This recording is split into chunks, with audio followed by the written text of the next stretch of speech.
17 বছর প্রতিটা হিন্দুর উপর নির্যাতন হয়েছে। তখন কোথায় ছিলেন? মতিবাবুর খুব পেয়ারের লোক হলো শেখ হাসিনা, তাই আশ্রয় দিয়েছে। এই ভারতের বিরুদ্ধে আমরা যুদ্ধ ঘোষণা করব। চিন্ময় দাস তিনি সাধু, তাকে সম্মান জানাই, কিন্তু তিনিও আমাকে বলেছিলেন যে আপনি হিন্দুদের বিরুদ্ধে বলেন। ভারতে পালিয়ে গিয়েছে শেখ হাসিনা, সেখানে বসে মোর্চাকে ঢিল মারছে। এই কথার পরিপ্রেক্ষিতে আমার 14 গোষ্ঠী ধরানো হয়েছে।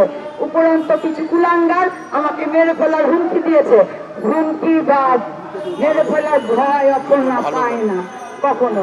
রাজপথে ছিলাম, রাজপথেই থাকবো। আপনারা দেখেছেন। আমি যে কথা বলবো, চিন্ময় দাস তিনি সাধু, তাকে সম্মান জানাই, কিন্তু তিনিও আমাকে বলেছিলেন যে আপনি হিন্দুদের বিরুদ্ধে বলেন। আমি হিন্দুদের বিরুদ্ধে বলি না। আমি যতবার হিন্দুদের পাশে দাঁড়িয়েছি, আপনারা কে কখন হিন্দুদের পাশে দাঁড়িয়েছেন? 17 বছর প্রতিটা হিন্দুর উপর নির্যাতন হয়েছে। তখন কোথায় ছিলেন? এই কথা আমি আরো 2 মাস আগে বলেছিলাম। শুভেন্দু আজকে বড় বড় কথা বলছে। তিনি দিল্লিতে না যে বাংলাদেশে বর্ডারের কাছে এসে বক্তব্য রাখছে। আজকে তিনি রপ্তানি বন্ধ করবে বলছে, পেঁয়াজ রসুনের কথা বলছে। তাদের যেই দোষর খুনি হাসিনা, সেই হাসিনাকে তারা আশ্রয় দিতে পারে, আমি মানলাম। মতিবাবুর খুব পেয়ারের লোক হলো শেখ হাসিনা, তাই আশ্রয় দিয়েছে। সেই শেখ হাসিনার অতি অনতিবিলম্বে আমরা ফাঁসি চাই। কেন ফাঁসি চাই?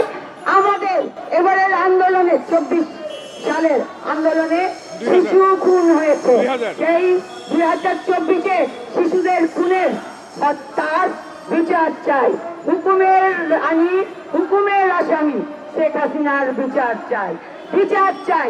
আমাদের 17 বছর ইলিয়াস আলী চৌধুরী হাজারো হাজারো সন্তানের বাবা পিতা হারিয়েছে, যাদের গুম হয়েছে, আমরা এখন লাশ ফিরে পাইনি। তাই শেখ হাসিনার বিচার চাই। ডিজাইন, এলিগেন্স, বিউটি, সেরা পণ্য সবার জন্য জেভিকো।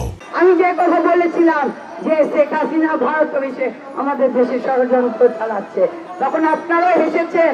যে মহিলা কি বলে, আজকে 2 মাস পরে পাচ্ছেন ষড়যন্ত্রের গন্ধ। যেই মোদিবাবু এত বড় বড় কথা বলেন, সেই মোদিবাবু ব্যর্থ হয়েছেন কূটনীতিবিদদের নিরাপত্তা দিতে।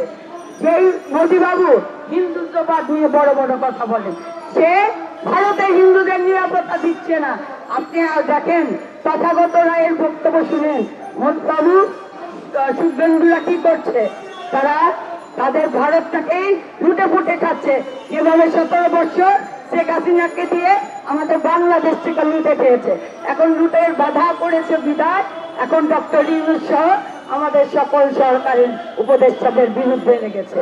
আমাদের সরকারের উপদেষ্টার কাজ কি ছিল? অন্তর্বর্তী সরকারের কাজ, তারা প্রশাসনকে সংস্কার করে অন্তর্বর্তীকালীন একটি সরকারের মাধ্যমে সুষ্ঠু নির্বাচন নিবে, যেখানে আমাদের গণতন্ত্র ফিরে পাবো, যেখানে আমাদের ভোটের অধিকার ফিরে পাবো, যেখানে আমাদের ভাতের অধিকার ফিরে পাবো।